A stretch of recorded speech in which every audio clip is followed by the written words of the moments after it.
very pleased to welcome Professor Maritta from the University of Helsinki. She's been a visiting fellow at Anglo-Ruskin University, where I was working until February. She's been there since January. This is her last week in England. And she's going to give a presentation that I heard her give in Anglia in February. She's Professor of Social Work, as I say, has done lots of work on childhood immigration, usually around the views of people who've been somehow clients of social work or services of other kinds and interested in everyday life. I'm just going to talk today about a programme of work that she's just started on the concept of reciprocity and its operation. So, yeah, as I say, about 45 minutes, and then we'll have some time for questions. Yes. Okay. Thank you, Claire, and thank you for your call. I could come here. Do you want to change your colour scheme to probably just To make change some. the colour scheme to windows? Maybe I Just go like that. put here. Yeah. So thank you for the opportunity to come here. Now it jumped to the next one. So nice to have this kind of opportunity. And we had a seminar in Anglo-Ruskin University about reciprocity, and this is a concept I learned to know already for 20 years ago in Leicester. I was studying there for some period, and for that time I didn't research this topic, but now when I have done research in childhood and in child care, and noticed that these social relationships are very important. Perhaps change, press just change the colour scheme to windows, Mr. Bass. Enter. Resume slideshow.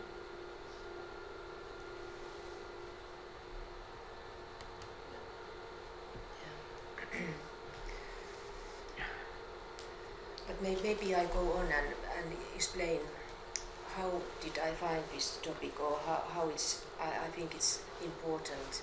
I'm a professor in social work, but this topic, I think it's a multidisciplinary topic and concerning different areas, or maybe it's better saying that it's more like topic in social sciences. And this is one project. I'm a leader of this project. It's funded by Finnish Academy, and for 4 years. We started last autumn. So there are 2 doctoral students and 2 postdoctoral students, and maybe some other are also joining this project later on. And this project is about these reciprocal relationships, and it's in connection to a well-being, and also in a Finnish context. So this presentation is about reciprocity. I start to define somehow the concept and discuss about it, and a short presentation of Finnish context and about this project, what it is about. And this reciprocity is a concept. It contains time dimension. It's somehow that it will not end. We will see again. And in different languages we have this kind of reciprocal concept, or in Japanese, sumimasen, this will not end. On Bulgarisch, blagodaria, good, I'll give. And English, see you. And in Finnish, näkemiin, and it means until we see again. It gives the idea that there is some kind of return that we see each others, and somehow we give something to each others. And this kind of idea, of Kapunda's idea, gives, clarifies reciprocity, what it has been in older time or earlier. Sharing his skill with others is a form of insurance against future hard times. This tells that if we get a kill, we get something, we catch something, and we share it with others, so next time when we do not get that kind of kill, we can wait that we can get something from others. And it's one way of surviving in a community, not as individuals but as in a community. We share what we have caught with others. And this Kapunda defines reciprocity linked to interdependence, how we are dependent on each others. And here is some kind of understanding I have now about well-being.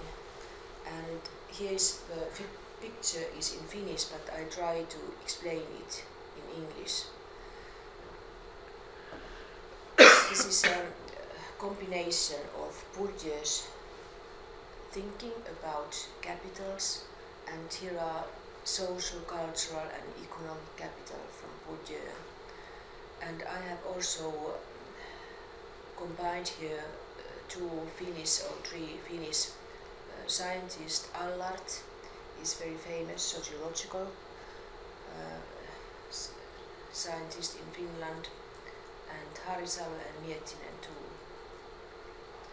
And I would like to add to these three capitals also health. That is not so clear in Bourdieu's descriptions. So, and also instead of capital, I would like or prefer resources. What kind of resources we have, they create, and so they create the trust relation, and that is the line which goes down.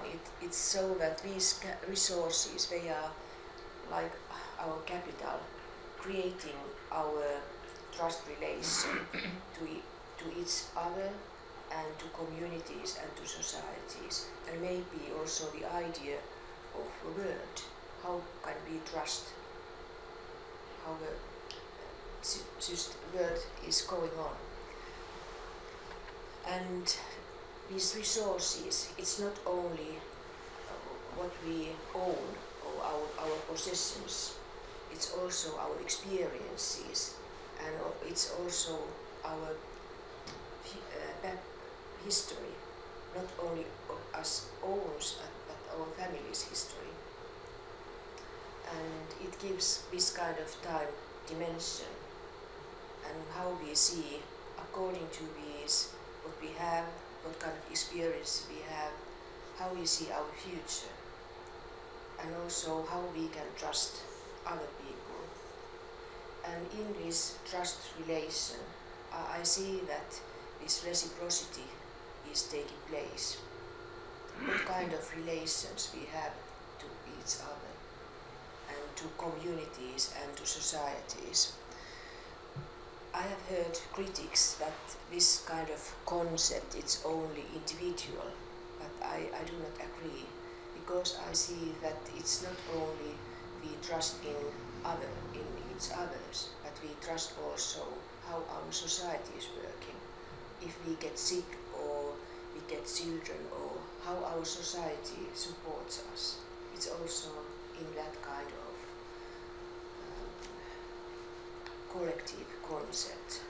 And here in Cambridge I have been speaking with people, and one told me that this is now at the moment very political concept.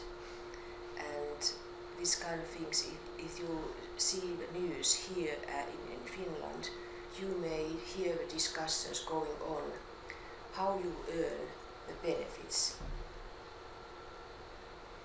and how Claire Cameron is now discussing how the immigrants should earn the benefits. So how the society supports you or not, how you earn, what have you to give to earn the benefits. And here is another picture in Finnish, but I may explain what I mean. This is a diamond of everyday well-being, and this can be combined with an earlier picture, with the resources. And this is a Kidden's figure, not a figure but the idea about everyday well-being. And there we have work and livelihood is one part of our everyday life, and then is gender and generation and family. And these kind of institutional features are combined with resources. There are differences. Are we men or women? Are we children or adults or elderly people? And what kind of family we have? And so as you may research also well-being, so you know it's a rather complicated issue. What kind of topics are we speaking about? But this is some kind of background of how I understand the creation of well-being. And doing my earlier research, I have get more and more interested in social relationships and these trust relationships. And in our study there is a focus on well-being and communities that hold people together. And so we can talk about, or earlier was more talk about the social system, and we can use also social relationships as a concept, but maybe we can talk also about social place in a society, this kind of concepts. And only, not to the topic, but only one mention. Here's my father, picture of my father and my sister's oldest son. And one idea about this, what I have been thinking, and we are also trying to research in this project, is some kind of critics on individualism and talks about individualism. How individualistic are we really? And I have seen already marks in research that this kind of individualism is questioned. But in public speech we hear that we are so individuals that we choose everything and so.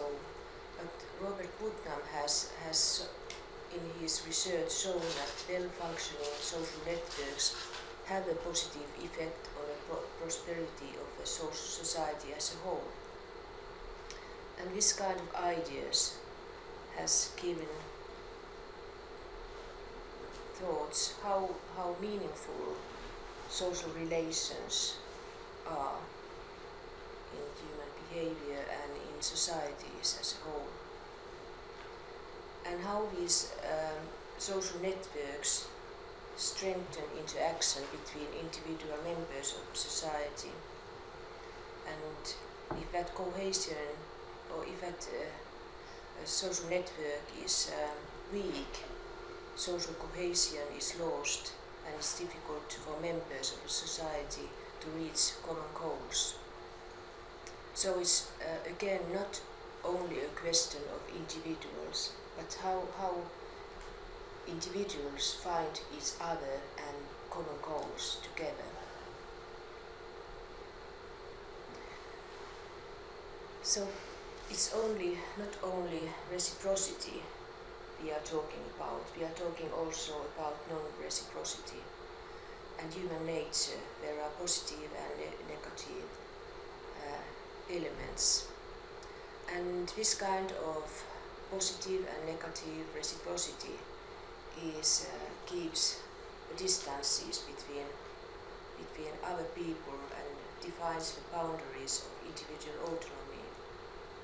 And so we can speak about inclusion, empowerment and exclusion. And here are some ideas, and I have divided now into four these reciprocal features, and one is value basis. And here are some examples that this value basis might be understood as social gift,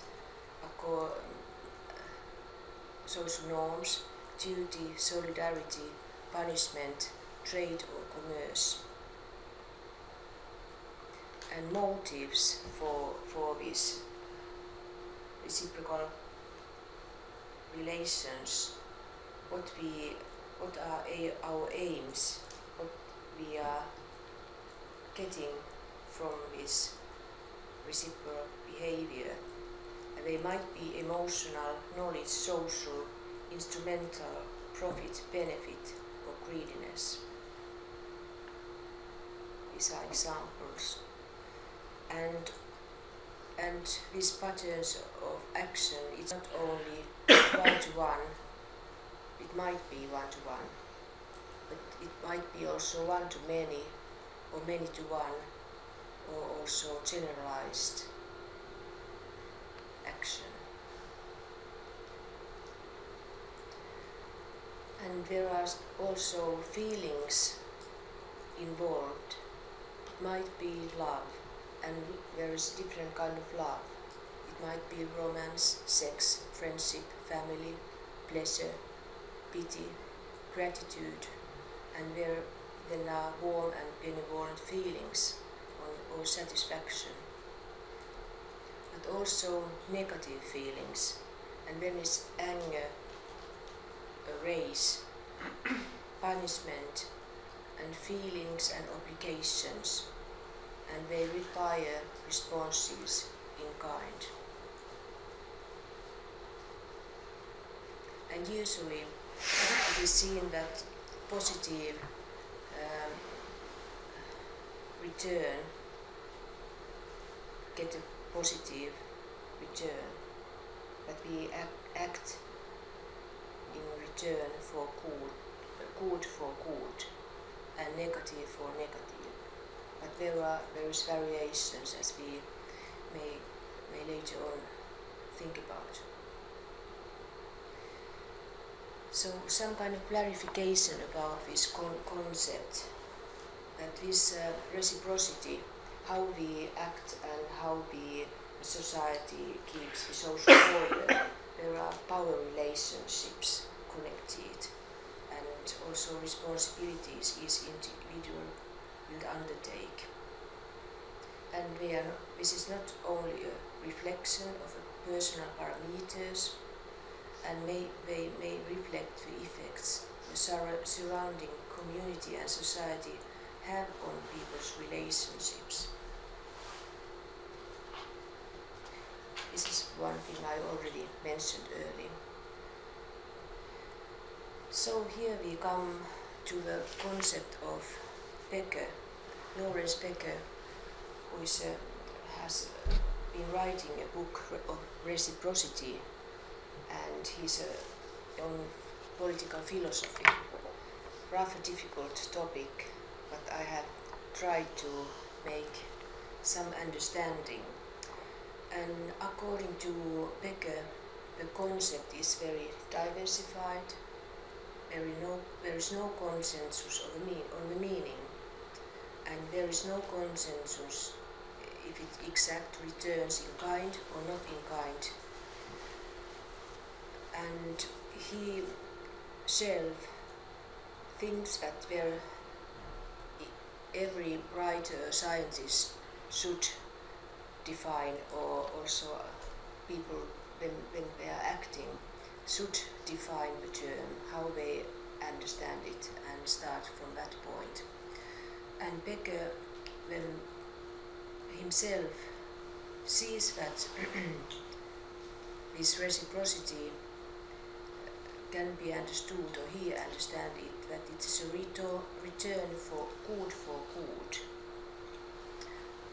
and that people should resist evil and also repair the harm we have done and follow moral obligations.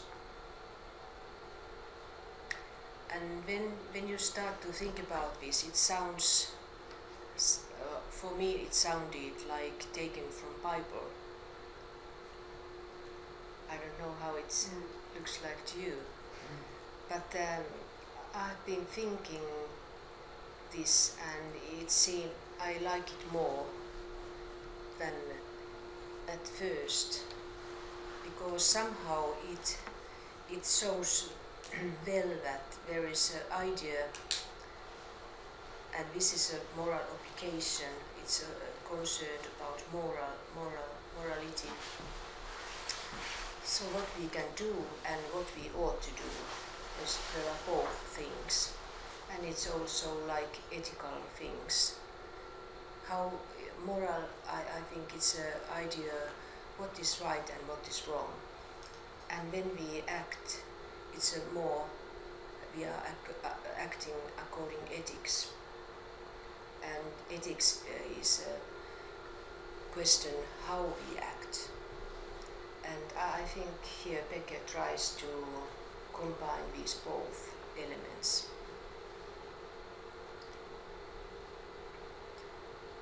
And here's about Becker's idea again, and he thinks that we owe a return for good, and we should dispose us toward reciprocation. And if we owe a return for good, we might not feel it at the same time, but maybe later on we feel that we should do something in return. And this kind of idea is, if you think about people who are close to you, who are good to you, so you want to give them back something in the same kind. And every society has this kind of rules, how we understand reciprocal norms. And norms is not an individual concept, it's how we act in a society. And we know how you act in England, how I know better how to act in Finland. There are some kind of differences. And this kind of reciprocal norms come clear in ritual of gift giving between lovers or friends, or in family life, or in obligations of citizenship. What we have to do and obey as citizens, and how we see a person who breaks the law. He's breaking our collective understanding, how to behave, how to act. And Becker, and for me this is interesting, he sees that reciprocity is not happening in voluntary agreements. And I thought, how is this possible? And it might be that in that way that he sees that it's not only giving, it's all that there is this idea of return. If you only give and the other is only getting, it's not like that kind of reciprocal relationship. And this is one thing I would like to maybe research more. If you think about social work or other helping professions, is it only that if you give and people cannot give back? It's a very important question to well-being. It sounds very small, but it might be a very big question. And usually people are feeling some kind of obligation towards benefactors. But this is, I'm not sure how it happens in professional work.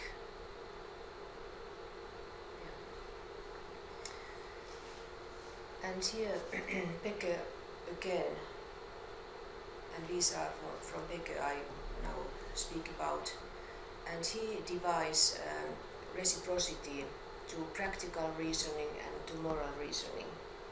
And this kind of division comes out already in Aristotle's thinking and in Franklin's thinking, writing about positive psychology. And this might be very, very important division. And it shows somehow that we might need both practical and moral reasoning. And with practical reasoning, good example is game theory, and used in economics a lot, and also nowadays.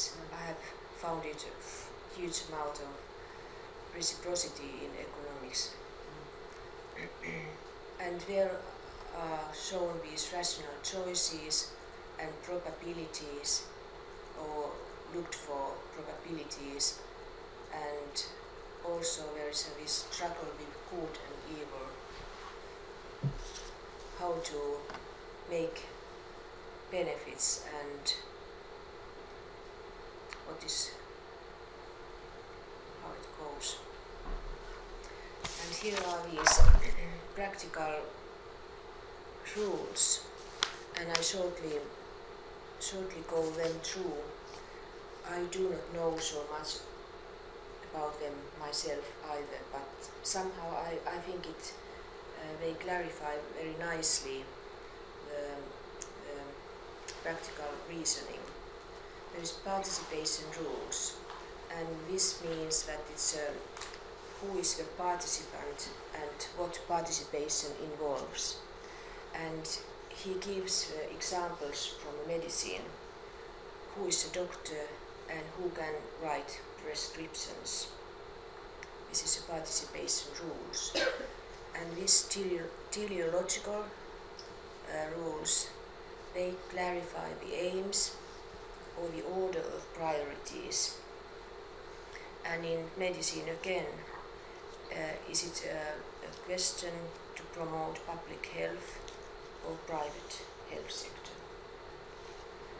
And deontological rules, they give rules or boundaries of permissible conduct in realization of particular aims.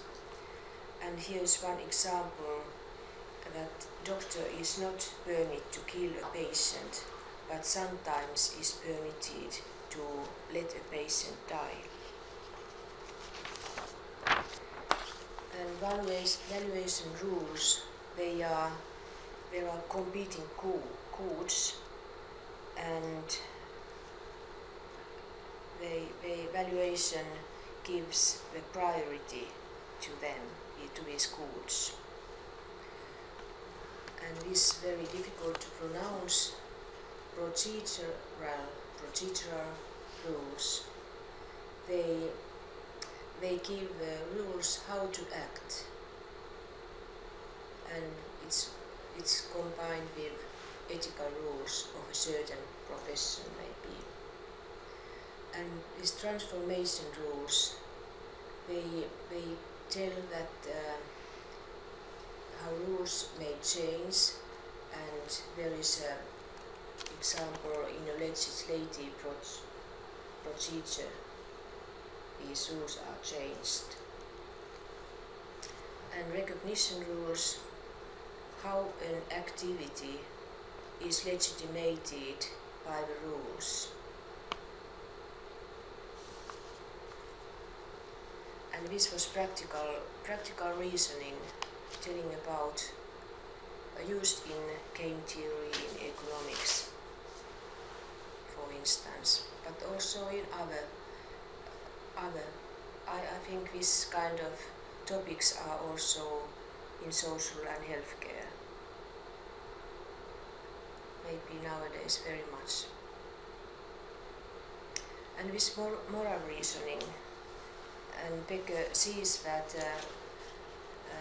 this kind of reasoning is needed, that practical reasoning is not enough.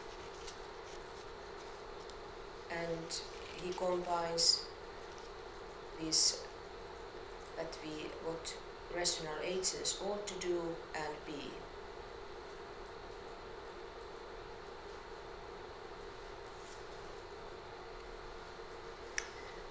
And here are these common premises for applying moral theory. I go then through the social self. It brings to my mind evolution theory, that we might be, as we are social creatures that are somehow like animals, that we have wait for responses and we react. And Becker mentioned here children who are very, very dependent on their parents, and they during their childhood they have many experiences in the social arena, and they learn. He calls these learned social experiences, and these learned social experiences give that kind of skills that they survive in a world. And this is the social self. And the priority problem is that there are competing aims, and people have many intentions, and they have to prioritize fundamental needs. Not only they cannot get everything, so they have to prioritize somehow. Acting in character means that we are personalities, we have our own ways of acting, and also as human beings we have these motor responses and also affective, cognitive and decisional responses. So this is something what is our own personality, but what we are as human beings. And then there are these unfounded preferences, and it is that we do not act only the way we prefer. And if that could be so in the world there might not be any problems, or everything could go very well on. But there are also not that we are not only acting as we prefer, but also that there are different opinions what is good and what is not. And so there might be also so that we influence our feelings and preferences might be so that we feel them bad, but they might be afterwards be good. And also our feelings might be irrational, unreasonable and unfounded, but it's not only that we know everything what is happening. And this unfounded disturbance and there is this balance between state of balance, personal state of balance, and there are different threats what are threatening us, and also support. And our, he calls, is personal equilibrium. So, and these threats and support are balancing or more changing our state of balance. And this was moral reasoning. So it makes reciprocity rather complicated issue. But I think that we need both practical reasoning and moral reasoning, understanding, because if we take only one, it's not so complete picture of this reciprocity idea. And shortly, if we have time, do we have time? About 5-10 minutes left. 5 minutes, yes. I shortly show you, this was about reciprocity now. I hope you got some idea about this topic. And now about Finland, to show you where I'm from. In Finland, it's, the figure is like a woman. It used to have 2 hands, but now it's in Russia, the other hand, so we have 1 hand left. And we have 5.4 million inhabitants and a parliamentary republic with a central government and municipalities. And also we are a member of European Union and we have euro. And this is a picture is from the center of Helsinki, and behind that dome is my working place, my department. So, and in a different kind of statistics, it's shown that Finland is one of the world's wealthiest nations, and we have a great education system, and also we have mentioned that we are world's most peaceful, safe and economically competitive countries, and that we have high quality of life. And we used to be welfare state. Now I might call more that we are welfare society. It's not so centrally governed, our society, anymore. And this welfare state has 4 agreements. Agreement of solidarity, employment, generation and gender. And this also gives the idea of societal, social reciprocity. How if solidarity is about if someone is unemployed, how the society is supporting that person. And also if someone gets sick, how the state supports that person with certain benefit. And generations, how children and elderly are taken care of, for instance. And gender, about gender equality, how that is taken into account. And these are agreements we still have somehow, but there are big discussions. Is this kind of system too expensive, or should we change it to another system? And so there are changes in childhood, families and working life, and it's that kind of idea that our well-being and competitiveness is based on education. And by education we get labor force. And this has been our idea, and we have free education. It's free to study at the university and also before that.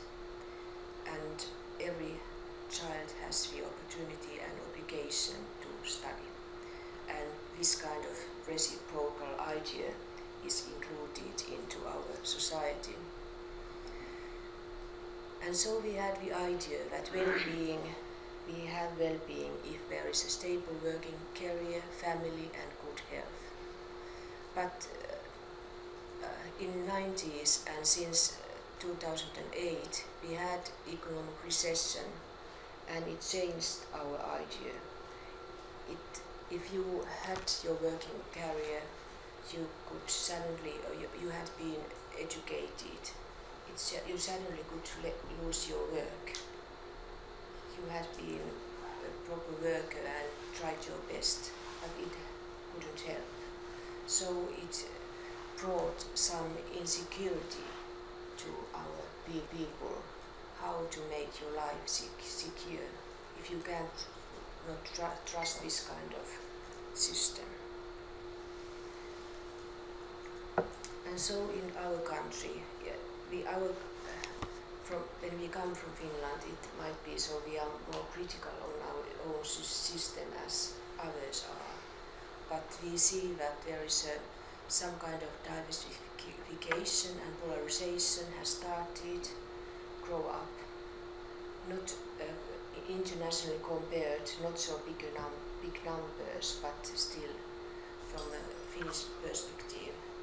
And we have been a homogeneous culture, and now we are moving towards transculturalism.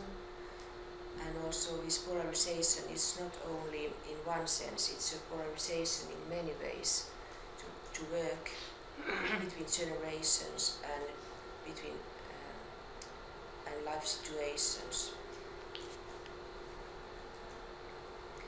And here's the name of this project I told you in the beginning, and homepage is found from Google. If you try to find this page, we have own home pages. And we ask here in this project how individual well-being is constructed, created and maintained during critical periods of life.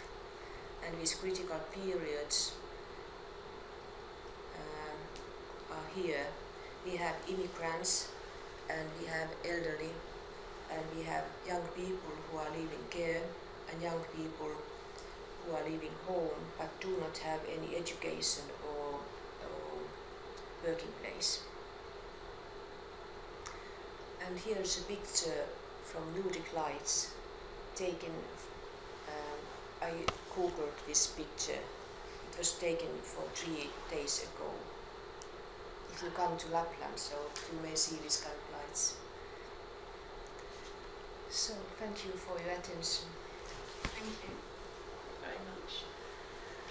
Are there any comments or questions about Maritta's interpretation of reciprocity or finish? I don't think I understood your triangle that you had just now. Could you just... This project. This project. Could you just... Yes, it's the triangle doesn't mean anything. I just found a figure where I could put these 4 sub-projects. This is a project, Reciprocal project, and we have 4 sub-projects. Okay. And in one sub-project we are researching immigrants with a Russian background. And we have a EU project with Russia, and we are doing cooperation with the State University of St. Petersburg, and they have their own research on Russian side, and we are doing our own on our side. And EU is giving money to borderline areas to support the EU. And we are researching the well-being of immigrants with a Russian background in Finland, and we have the topic in both sides is families with children, and how is their well-being like.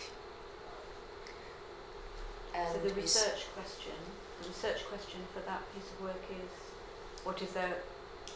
It's looking at their well-being. Yes. Right. Yes.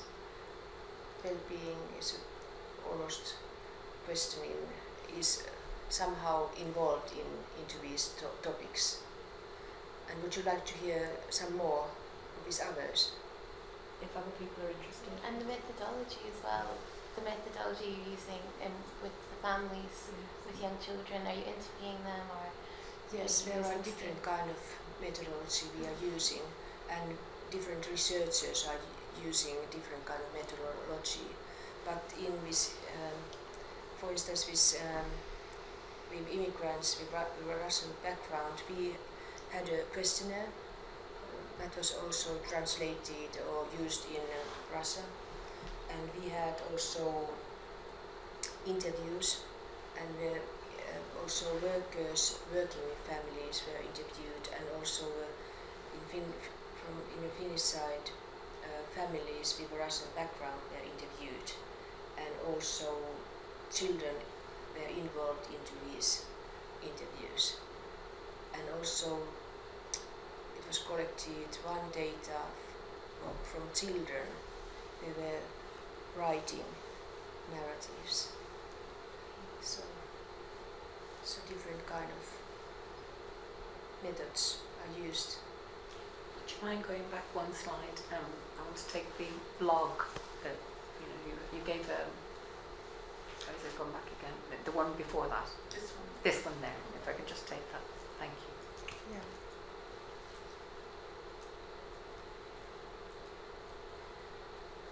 And about these young people who are leaving home, there are at least one postdoctoral study about young people who have been more than 1 year unemployed, and they have to take part into one unemployment course, and they are supported or coerced to find a working place, and interviews are done there. I think I'm not sure that this is just starting or that course has started, so I'm not sure how they do collect data. But one, yes. Did you want to ask me? Yeah. Yeah, I was just thinking that, the concept of reciprocity is a very difficult one, because you could take it from the researcher's point of view and look at, I think it was Marshall Sahlins had a concept of it, which, and his idea was that it has a very strong time dimension, so you can't actually talk about reciprocity, and it may be that the reciprocity happens many decades later in a family or in a society or whatever, because when you interview, for example, people about reciprocity, for example, I've interviewed people in 4-generation families, and you may find that the one generation, usually the older generation, is given to the younger generation. You interview the younger generation, and there's no recognition of that they have received so much support, or that they have any kind of reciprocal obligation or gratitude. But that doesn't mean that doesn't happen, because it may be in a later phase of the life course they will reciprocate in a way. And I think that's, the concept is a tricky one. Is it whose definition of it, whose concept, who owns it? I think the same occurs in looking at reciprocity between professionals and people who use services. Can you say that the professional is getting any sense of reciprocity from the interaction with the person using the service, or are they embodiment of the state? It's quite hard for me to see how it can be reciprocal. Yeah, and I think that there might be so that historian research could show something in time, changes in time. But I think that, as I in the beginning said, that Becker's idea that you have to define what kind of concept you are using in your research. And now I have writing one article and with two researchers from Russia, and we have combined this concept to trust. And now I have in my mind that maybe it's too complicated and too diversified concept that you can do research from each perspective. You might concentrate on something. Maybe it makes it easier, but somehow you can describe that it's a rather big issue or complicated. That there's this time frame that when you are interviewing or getting responses, these responses might be after 50 years different. Sorry. I have 2 comments. Actually, I've been working a lot in the last year in the area of work stress and health. And this concept of reciprocity are very, very familiar to us, specifically when we want to describe the work stress situation. And I think an important aspect here that also comments on this time question is that we always look whether there exists something like legitimate expectations. And I think if we ask a mother about a reciprocal relationship to her daughter, it's more or less nearly natural that it's not reciprocal and that it will never be reciprocal. Maybe, I don't know. But I think that on the workplace it's definitely exists this expectation, and here we also measure the effort that people invest into a job, and we also measure the rewards that people get within the job. And I think here it's also important to distinguish not only or not to focus only on material rewards like salary, but also to highlight the non-material dimension of reward that is important within the workplace. And if we have an imbalance between those 2 things, if people invest more than they receive, then we describe this as a stressful working condition. And there exists a lot of studies that have shown that this also is then associated to, or even has an effect on health. Do you use reciprocity? Yes. You use that concept? In many, not only in the work stress or in the workplace, but also in the family environment, or also if we want to describe beneficial effects of voluntary works or activities beyond work. And it's a well-known concept in medical sociology, definitely. And one term I think that is central here is that reciprocity, or the experience of reciprocity within social relationship, is more or less the source, or the source for self-esteem. Self-esteem. Self-esteem. Self-esteem. Self-esteem. How you think about it. And self-esteem relies on reciprocity. Sorry, On the trust thing, there are this concept of trust, there's a concept of contract, there's a concept of, and now we move beyond contract in the sense that, if you take British employment relation system, you don't even have a contract anymore. So you've moved from a trust situation into a very contractual, I will do X if you the employer, provide Y. And now we're in a situation where no employee in many workplaces knows where they stand in relation to the employer, because we no longer have employment law in Britain. The legitimacy of the employment law has been undermined completely.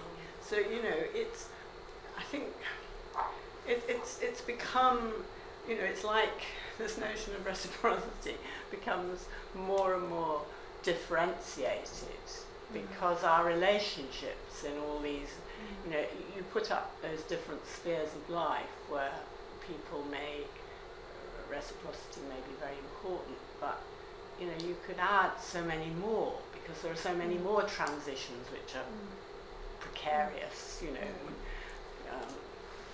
in life, where the kind of situation of trust, and you know, the state will provide you with your school nearest to you or whatever, no longer holds, because you know, you put money in a bank and it'll be there. Exactly. Exactly.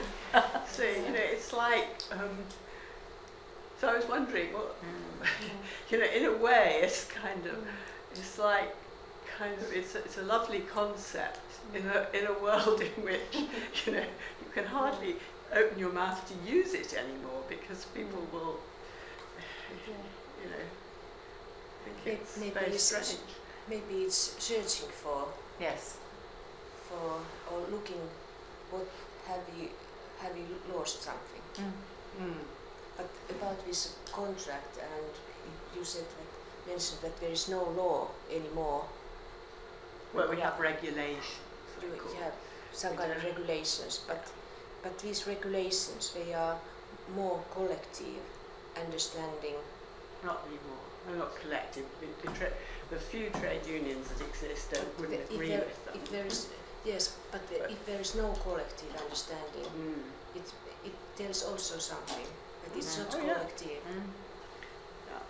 It's much more individually negotiated understandings of your work. Yeah, but if that is led to be that way, it's somehow also collective understanding. Well, it's I think partly because at governmental level, they've you know, they just change the rights, what you would call employment rights, so fundamentally, and that you know, this whether people understand that at an individual level is a question until they lose their jobs and find they haven't any rights. But I mean, I'm not sure about legitimacy of employment law if you took that sphere, because a lot of it was taken on trust, you know, for a long time, and then actually discover that the British employment law wasn't so great, but people trusted it. But now it's being dismantled. What did exist? But you are asked how to use this kind of concept today, and one thing I think, at least in social work, about speaking about inclusion and exclusion, maybe it's only a question of change of this kind of talk, who is included and who is not. And this is a change, big change, but changing also on an individual level, maybe, who is included and who is not. And so I think it's a very important topic. When you've been in Britain for 3 months, do you think there might be differences of interpretation of the concept of reciprocity in Britain compared to Finland?